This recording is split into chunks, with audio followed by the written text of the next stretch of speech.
Like this. Like this. Like this. How do the designs on your t-shirts come about? Today, a video will easily show you. First, prepare a solid color, short-sleeve shirt. Then we spray a finishing agent to improve adhesion. Dry it in a dryer. Using our ENJET DTG T4-PRO digital direct-to-garment printer, select your design and start printing.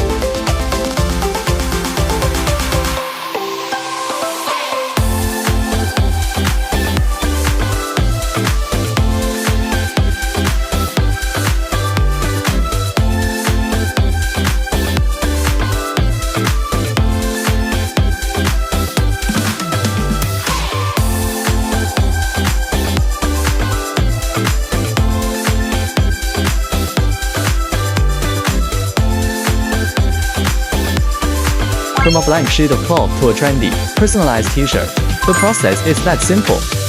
After printing, we'll perform a final drying process. And that's it. Our custom t-shirts are complete. Feel free to leave a comment that if you'd like to see any specific designs next time.